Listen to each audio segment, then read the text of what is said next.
दस्तक में बात आज एक बड़े खुलासे की। एक ऐसा खुलासा जिसमें केंद्रीय मंत्रियों की भूमिका संदिग्ध नजर आती है और बात हम सुनंदा पुष्कर की कर रहे हैं। सुनंदा पुष्कर की मौत 17 जनवरी को ही थी, लेकिन उसके बाद जो पोस्टमार्टम रिपोर्ट आई, उस पोस्टमार्टम रिपोर्ट को बदलवा दिया गया।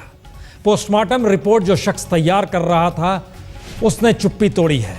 एम्स के फॉरेंसिक विभाग हेड ने सीधे सीधे आरोप लगाया है। इस आरोप में कहा गया है कि उस पर पोस्टमार्टम रिपोर्ट बदलने का दबाव था। हर जहन में है कि दरअसल सुनंदा की मौत सामान्य बताने को कहा गया था, लेकिन क्या अंदर में स्थिति क्या थी? डॉक्टर सुधीर गुप्ता ने शिकायत कैट से भी की और सीवीसी को भी शिकायत की है। स्वास्थ्य मंत्रालय को भी इसकी शिकायत की अर्जी दी गई है। जिस तरीके से पोस्टमार्टम रिपोर्ट को बदलवाने के लिए दबाव बनाया गया था, उसमें उस वक्त के स्वास्थ्य मंत्री की भी भूमिका थी, जिसका जिक्र अपनी शिकायत में फॉरेंसिक डिपार्टमेंट के हेड डॉक्टर गुप्ता ने किया है। और शशि थरूर इन्फ्लुएंस करना चाह रहे थे उस दौर में सीधे सीधे पोस्टमार्टम की रिपोर्ट को बदलने के लिए, जिससे ये बात बाहर ना जाए कि चोट के निशान जो मिले थे उसका मतलब क्या था कि मौत से चंद मिनट पहले हाथापाई हुई थी, मारपीट हुई थी, मारा पीटा गया था। यह सारी स्थिति पोस्टमार्टम रिपोर्ट में सामने नहीं आ पाई। लेकिन इसके बाद जिस डॉक्टर को यह रिपोर्ट तैयार करनी थी, उस डॉक्टर के ऊपर आरोप लगाए गए, मिसकंडक्ट के आरोप लगाए गए और उसके बाद उनका वहां से ट्रांसफर कर दिया गया। अब यह बड़ा सवाल निकल कर आया है कि दरअसल वो कौन सी पोस्टमार्टम रिपोर्ट थी जिसे बदलवाने की कोशिश हुई। वह रिपोर्ट जो तैयार की गई वो गलत रिपोर्ट क्यों मान ली गई, और इन सब के बीच क्यों नहीं चाहते थे शशि थरूर, और क्यों स्वास्थ्य मंत्री के तौर पर उस वक्त भगवत आजाद साहब थे, तो वो क्यों, किस रूप में क्या सोच रहे थे? ये सारे सवाल हैं और हमारे पास तमाम डॉक्यूमेंट्स मौजूद हैं, जो दस्तावेज मौजूद हैं, और हमारे साथ खास मेहमान भी जुड़ेंगे। इस वक्त हमारे साथ आभा सिंह मुंबई से जुड़ चुके हैं, बीजेपी के नेता विजय जौली भी जुड़ चुके हैं और दीपक हमारे सहयोगी भी हमारे साथ जुड़ चुके हैं। दीपक, पहला सवाल हम आपसे, इस दस्तावेज का मतलब क्या निकाला जाए, जो दस्तावेज अब हम दिखाने जा रहे हैं? देखिए प्रसून, बहुत ही गंभीर आरोप लगाए हैं जो हेड ऑफ द डिपार्टमेंट है फोरेंसिक्स के डॉक्टर सुधीर गुप्ता, एशिया के सबसे स्पेशलिस्ट माना जाता है। गोपीनाथ मुंडे का पोस्टमार्टम भी उन्होंने किया है। उनका ये आरोप है कि जिस वक्त उनको पोस्टमार्टम करना था, वो जिस मेडिकल बोर्ड ने सुनंदा पुष्कर का पोस्टमार्टम किया, डॉक्टर साहब जो थे उसके अध्यक्ष थे, चेयरमैन थे, इन पर दबाव था कि इसको नेचुरल डेथ दिखा दिया जाए, इसको एक प्राकृतिक मौत दिखाई जाए, मृत्यु दिखाई जाए, इसका दबाव था। उनके पास एविडेंसेस थे, लेकिन वो नहीं माने और उन्होंने कहा कि ये पॉइजनिंग का मामला है, उन्होंने कहा कि मारपीट लगता है। तो जो पोस्टमार्टम रिपोर्ट आई, उसके बाद जब नई सरकार आ रही थी उसके 3 दिन पहले ही उनको हटा दिया गया। उसके बाद वो ट्रिब्यूनल में चले गए और कोर्ट ने उनकी बातों को सही माना और एम्स से कहा है कि डॉक्टर साहब बने रहेंगे वहां पर। तो यानी कुछ गड़बड़ है। सबसे बड़ी चीज ये है प्रसून, जो सामने आ रही है कि अभी तक ये कहा जाता था कि छोटे छोटे शहरों में, जिलों में पोस्टमार्टम रिपोर्ट मैनेज हो जाती है, लेकिन यहां पर जो हेड ऑफ द डिपार्टमेंट हैं, जो पोस्टमार्टम करते हैं, वो ही आरोप लगा रहे हैं कि देश के सबसे बड़े आयुर्वेदिक संस्थान में भी बड़े मामलों में, हाई प्रोफाइल केसेस में पोस्टमार्टम रिपोर्ट मैनेज हो रही है और सरकार के बड़े बड़े मंत्री उसके पीछे लगे हुए हैं। हम 2-3 जानकारी और दे दें कि इन सब के बीच जो कैट से शिकायत की गई, सेंट्रल एडमिनिस्ट्रेटिव ट्रिब्यूनल जो है उससे शिकायत की गई, उसमें खुद डॉक्टर गुप्ता ने कहा है कि मैं अपने विचार सील बंद लिफाफे में देना चाहता हूं। और इन सब के बीच जो शिकायत सीवीसी, कैट, दोनों जगहों से शिकायत हुई है। आज अदालत में सुनवाई भी प्रसून थी आज शाम को, और सुनवाई भी है। आभा सिंह जी, अगर यह स्थिति all India institute of medical science में जिस तरीके से निकल कर आ रही है और खुद डॉक्टर इस बात का जिक्र कर रहा है, ये मामला तो अब अदालत में भी जाएगा, लेकिन यह किस दिशा के संकेत देता है? देखिए, जब शुरू में सुनंदा पुष्कर की जिस तरह से संदेहात्मक तरीके से हत्या हुई थी, उस वक्त ये हो रहा था कि दिल्ली पुलिस चुप क्यों है, दिल्ली पुलिस एफआईआर क्यों नहीं करके इंक्वायरी कर रही है। जब मैजिस्ट्रेट ने भी बोला था कि ये डेथ सडन और अननेचुरल है, डॉक्टर की भी रिपोर्ट आई, उसके बाद भी साफ लग रहा था कि पॉलिटिकल प्रेशर है। और उस वक्त शशि थरूर जाके एम्स में एडमिट हो गए थे, वो भी लग रहा था कि शायद वो वहां पर एडमिट होके कुछ कंट्रोल करना चाह रहे हैं। लेकिन ये डॉक्टर गुप्ता का भी जो रोल है, इनको ऊपर भी इंक्वायरी होनी चाहिए कि इनको इनको कॉन्स्टिट्यूशन से लॉयल होना चाहिए था। इन्होंने अपनी कुर्सी पे बैठ के सही तरीके से अपनी नौकरी क्यों नहीं की, उसके लिए इनके ऊपर भी एक्शन लिया जाना चाहिए कि जब इनका ट्रांसफर हुआ तब आके ये कैट में बोल रहे हैं, उस वक्त इन्होंने देश हम के साथ उनकी बात गद्दारी भी करी, सुनवाते हैं। आबा सिंह जी, जरा सा हम उसकी बात भी सुनाते हैं। मामला ये सिर्फ पॉलिटिकल प्रेशर भर तक का नहीं है, ये बात कई मायनों में कई डायमेंशन के साथ है। लेकिन हम पहले डॉक्टर की बात सुनाते हैं। डॉक्टर गुप्ता का क्या कहना है? नई सरकार बनने से 2 दिन पहले हटा दिया गया था आपके पद से। नहीं, नो कमेंट, आई डोंट। मैं तो अभी छोटी हूँ, नो कमेंट। लेकिन सर, क्या आपने इसकी शिकायत, इस सारे मामले की शिकायत केंद्रीय स्वास्थ्य मंत्री डॉक्टर हर्षवर्धन से की है? देखिए, ये मैं इस पे कोई कमेंट नहीं करना चाहता हूँ, और it is a legal matter, serious issues हैं। I cannot share with the media and no comment, sorry. Sundar Pushkar postmortem आपने किया था, ये बात सही है। लेकिन सर, एक चीज़ समझना चाह रहा हूँ आपसे, क्या आप इस डेथ को नेचुरल डेथ साबित करने के लिए आप पर दबाव बनाया गया था? नहीं है साहब, I cannot give any comment like that. शिकायत आपने की है? नहीं, गाड़ी गेट बंद करने दीजिए, गेट बंद करने दीजिए, गेट तो बंद करने दीजिए। शिकायत आपने की है सर के केंद्रीय स्वास्थ्य मंत्री से इस सारे मामले की? नहीं, मुझे जो बोलना था, जो competent, I am a government servant, जो मुझे बोलना था वो मैं बोल चुका हूँ कॉम्पिटेंट प्लेस पे। प्लीज प्लीज ठीक है। दीपक, हर जहन में एक सवाल होगा कि तमाम डॉक्यूमेंट्स हमारे पास हैं, डॉक्टर बोलने से क्यों इनकार कर रहे हैं? क्या ये अब चूंकि जुडिशियल जांच हो रही है इसलिए? देखिए, एक महत्वपूर्ण चिट्ठी जो है वो इन्होंने लिखी है यूनियन हेल्थ मिनिस्टर हर्षवर्धन को, और इस चिट्ठी में इन्होंने लिखा है, प्रसून जरा कैमरे की तरफ दिखाते हुए बताइए तो हम लोग इसको दिखला भी पाएं दर्शकों को। इस चिट्ठी में हर्षवर्धन को ये लिख रहे हैं कि मुझे सुनंदा पुष्कर और नीदो तानिया, इन दोनों मामलों में मैंने जो रिपोर्ट दी थी वो रिपोर्ट जो थी एथिकल थी, प्रोफेशनल थी। मुझ पर दबाव था कुछ वेस्टेड इंटरेस्ट का, और इसकी वजह से मुझे हटाया गया। और जब नई सरकार आ रही थी, यानी 12 मई को इनके ट्रांसफ़र ऑर्डर आए कि इनको हेड ऑफ द डिपार्टमेंट से हटाया जाता है। तो जाहिर तौर पर अगर आप देखें कि पिछले 1.5-2 महीने से एक दबाव बन रहा था, और दबाव ये था कि इन्होंने मन माफिक रिपोर्ट्स 2 हाई प्रोफाइल मामलों में नहीं दी। ये डॉक्टर गुप्ता का आरोप है।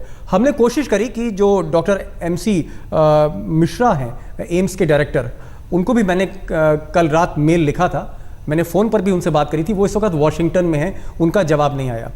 हमने शशि थरूर को भी मेल आज लिखा है, और उनकी जो प्राइवेट सेक्रेटरी हैं उससे गौरव सावंत की बात हुई है, उनको मेल मिल गया है। उन्होंने कहा आज रात तक शशि थरूर साहब इस पर जवाब देंगे। इसके अलावा जो SHO हैं, जो इन्वेस्टिगेटिंग ऑफिसर हैं, उनसे भी हमारी बात हुई है।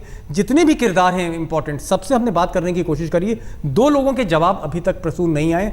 एक एम्स के डायरेक्टर का जवाब नहीं आया, और दूसरा शशि थरूर का जवाब नहीं आया। विजय जॉली जी, जिस तरीके से इस पूरे मामले में, इसमें एक नाम चूंकि और उन्होंने जिक्र किया है नीदो तानिया का, याद कीजिए तो नीदो तानिया की मौत और उसके बाद पोस्टमार्टम रिपोर्ट क्या हो, किस रूप में हो, लेकिन ये डॉक्टर कह रहे हैं कि मैं जिस पोस्टमार्टम रिपोर्ट को देना चाहता था वो रिपोर्ट नहीं देने दी गई, उसको बदलवाया गया। ये संकेत जो है ये बेहद खतरनाक संकेत है, शायद ये किसी भी डॉक्टर के लिए, और एम्स जैसी ऑर्गेनाइजेशन के भीतर अगर ये हो रहा है तो कहीं ज़्यादा और खतरनाक है। क्या ये माना जाए विजय जॉली जी कि अब ये स्थिति, चूंकि अब एक नई सरकार आई है, नए तरीके से काम करे, अब इसको किस रूप में देखा जाएगा? क्या ये सिर्फ ये माना जाएगा कि डॉक्टर ने सरकार बदलने के बाद जिक्र किया है, जिसका जिक्र आभा सिंह जी भी कह रहे हैं कि पहले इन्होंने क्यों नहीं किया, या दूसरा दबाव डॉक्टरों पर इस तरीके का रहता है, और खासतौर से जब 2 केंद्रीय मंत्री इन्वॉल्व होने की बात वो शख्स कर रहा है, एक तरफ स्वास्थ्य मंत्री के इन्वॉल्वमेंट का जिक्र है, दूसरी तरफ शशि थरूर जो कि खुद केंद्रीय मंत्री थे, उनका जिक्र हो रहा है। विजय जॉली जी, इस पूरे मामले को अब किस रूप में लिया जाए? प्रसून जी, एक बहुत ही गंभीर मामला है। एक मौत को सामान्य मौत बताने की कोशिश। सुनंदा पुष्कर जी को मैं जितना जानता था, मैं कभी नहीं मान सकता कि उन्होंने जहर खा के या ओवरडोज पिल्स खा के अपनी जान ली होगी। यह बहुत ही गंभीर मामला है, और डॉक्टर सुधीर गुप्ता कोई राजनीतिज्ञ नहीं है, लेकिन वो एक फॉरेंसिक एक्सपर्ट हैं और भारत के फेमस डॉक्टर हैं। उनके द्वारा इन बातों का खुलासा होना, मैं इसको राजनीतिक रंग नहीं बनाना चाहता, मैं इसको बीजेपी और कांग्रेस का मुद्दा नहीं बनाना चाहता। एक अबला नारी की मौत होती है, उसके पति केंद्र के अंदर कांग्रेस के बड़े मंत्री रहे हों, वो उस पूरे मामले को दबाने के लिए केंद्र स्वास्थ्य मंत्री का साथ लेकर डॉक्टर के ऊपर दबाव बनाएं। वो दबाव की बात चाहे डॉक्टर के उस कार्यकाल में सामने आई हो या उनके कार्यकाल में बदलाव के बाद सामने आई हो, ये सभी बातें सुनंदा पुष्कर की मौत के ऊपर बहुत से रहस्यमय प्रश्न खड़े कर देती हैं। और इन प्रश्नों से कांग्रेस के नेता शशि थरूर को भी, कांग्रेस पार्टी को भी रूबरू होना पड़ेगा। They will have to come out clean on the unnatural death of Sunanda Pushkar, because the circumstances in which Sunanda met her unnatural death, हम सबके मन में इस पूरी प्रक्रिया में, इस पूरे पोस्टमार्टम की रिपोर्ट को दबाने के लिए जिस प्रकार से कांग्रेस के मेरे मित्रों ने राजनीतिक दबाव बनाने की कोशिश डॉक्टर सुधीर गुप्ता पे की, ये बहुत ही संगीन मामला है। मैं इसके ऊपर कोई राजनीतिक कमेंट नहीं देना चाहता। हम इसमें एक चीज और, हम आप ठीक कह रहे हैं विजय जौली जी, हम देखिए हम जरा सा उस प्रोसेस को भी लाना चाह रहे हैं। आभा सिंह जी, जो आपने जिक्र किया, आप जिस बात का जिक्र, हम एक चीज़ और जरा समझना चाह रहे हैं, क्योंकि उस दौर में मेहर तरार पाकिस्तान की एक जर्नलिस्ट का नाम आया। अगर ध्यान दीजिए तो उनकी मौत के बाद एक तरह से इस तरीके से सारी चीज़ों को रखा जा रहा था कि वो एक मेंटल प्रेशर से गुजर रही थी सुनंदा पुष्कर, और इसलिए शायद उस तरीके से उन्होंने पॉइजन ले लिया होगा और उनकी मौत हो गई होगी। अगर उस पूरे सर्कमस्टांसेस को देखिए जो जनवरी के महीने में हो रहा था, 17 जनवरी के बाद से, क्या आप ये कह सकते हो या हम लोग ये मान सकते हैं आज की तारीख में कि एक मौत के तरीके को छुपाने को लेकर, उस मौत को खुदकुशी में कन्वर्ट करने को लेकर एक पूरा खांचा उसके बाद भी रचा बसा गया होगा? अगर ये पूरे के पूरी पोस्टमार्टम रिपोर्ट जिसका जिक्र डॉक्टर गुप्ता कर रहे हैं, अगर वो सब चीज़ सही है तो? देखिए, ये संदिग्ध तो था ही जिस तरह से उनकी आत्महत्या है कि हत्या है। अगर सुसाइड भी था तो अबेटमेंट टू सुसाइड, क्योंकि जिस तरह से उन्होंने मेहर तरार का ट्वीट किया था, बाद में उनकी बॉडी पे चोट पाई गई, तो बिल्कुल हो सकता है कि शशि थरूर के साथ उनकी हाथापाई हुई हो और उन पे ये चार्ज जरूर लगना चाहिए था कि उन्होंने इस तरह के हालात बना दिए कि सुनंदा को सुसाइड करना पड़ा। लेकिन चूंकि उनकी सरकार थी और कांग्रेस जो सोनिया गांधी जी हैं वो उनके घर गई, तो ये मैसेज चला गया कि कांग्रेस पार्टी उनके साथ है और शायद इसीलिए दिल्ली पुलिस ने अपना काम नहीं किया। लेकिन डॉक्टर गुप्ता का रोल बड़ा संदिग्ध है। इन्होंने, आज मुझे इन पे नाराजगी है कि जब इनको सरकार तनख्वाह देती है, देश के कॉन्स्टिट्यूशन के ये रिस्पॉन्सिबल है, तो इन्होंने अपनी धर्म क्यों नहीं निभाया? आरुषि केस में भी फोरेंसिक डॉक्टर्स को इन्फ्लुएंस करने की कोशिश करी थी आरुषि के पेरेंट्स ने। आज इन्होंने, गुप्ता जी ने भी अपनी कुर्सी बचाने के लिए, अपनी पोस्ट बचाने के लिए देश के साथ धोखा किया, और जब इनका ट्रांसफर कर दिया गया तो अब ये इस तरह का नहीं आभा जी, आप गलत समझ रही हैं, जो गलत है। आभा जी, मैं यहाँ पर आप गलत बात को समझ रही हैं। दरअसल डॉक्टर गुप्ता पर दबाव था इसको नेचुरल डेथ करार करने का, लेकिन डॉक्टर गुप्ता ने नेचुरल डेथ नहीं किया, उसको पॉइजनिंग बताया, मारपीट बताया। और जब ये जांच सामने आई तो उसके बाद एम्स के प्रशासन ने उन पर एक कार्रवाई करी कि उन्होंने मीडिया को खबर लीक कर दी है। और यही बात डॉक्टर गुप्ता कह रहे हैं कि उन्होंने एथिकल स्टैंड रखा, प्रोफेशनल स्टैंड रखा, उन्होंने सही फैसला दिया। वो फैसला दिया जो एम्स के कुछ लोग नहीं चाहते थे, जो सरकार के लोग नहीं चाहते थे, इसलिए उनको सजा दी गई। उन्होंने ये नहीं कहा कि मैंने कंप्रोमाइज किया है। डॉक्टर गुप्ता का कहना है कि मुझ पर दबाव था। को क्यों नहीं दिया? नहीं, अपने दबाव की बात उनको डिपार्टमेंट के सामने लानी चाहिए थी। आज जो अब वो कोर्ट को बता रहे हैं, उस वक्त उन पे दबाव था, ये चीज उनको सामने लानी चाहिए थी। ये खबर अब आई है, लेकिन उन्होंने डिपार्टमेंट ने 1 मार्च 2014 को डॉक्टर गुप्ता से कहा है, हेड ऑफ द डिपार्टमेंट से, कि आपने मीडिया को medico legal postmortem report leak करी है। उसका उन्होंने जवाब दिया है कि मैंने ऐसा नहीं किया है, बल्कि जो प्रेस कॉन्फ्रेंस हुई है वो मीडिया के जो पीआरओ हैं डॉक्टर नीरज बाटला और अमित गुप्ता, उन्होंने किया है। उनको एक एक्सपर्ट के तौर पे बुलाया गया था। उसके बाद उन्होंने सीवीसी से शिकायत की, उसके बाद उन्होंने डायरेक्टर एम्स को भी लिखा है, और इसके बाद वो हर्षवर्धन के पास भी गए हैं। तो ये एक पिछले 2-3 महीने से सिलसिला चल रहा था। ऐसा नहीं है। इसको थोड़ा सा यूं भी समझ लें हम लोग लग रहा है थोड़ा सा कंफ्यूजन है। आपने जिस बात का जिक्र किया, नहीं हम टाइमिंग बता रहे हैं आपको। 17 जनवरी को ये हत्या हुई थी। उसके बाद पोस्टमार्टम रिपोर्ट आने में 72 घंटे का वक्त लगा था और फरवरी में ही उन्होंने जानकारी दे दी थी। मार्च में उनको रिबाउंस कर दिया गया कि आप क्या कर रहे हैं और आपने लीक किया और अपन मिस कर, तब उन्होंने, तो ये फरवरी से ये सिलसिला चल पड़ा था। ये दरअसल खबर अब निकल कर आई है, मतलब उसमें दस्तावेज हम लोग। प्रसून एक चीज और है, हाँ। जब सरकार के 3 दिन बाद झगड़ा तो चल रहा था, एम्स के डायरेक्टर, एम्स के प्रशासन और डॉक्टर गुप्ता के बीच ये खत किताबत चल रही थी, लेकिन जब 3 दिन बचे सरकार आने के, उस वक्त इनको हटा दिया गया। खबर ये है। हमको लगता है 2 स्थिति इसमें। एसएचओ की बात हम सुनाते हैं, एसएचओ जो कि जांच कर रहा था, उसका क्या कहना है?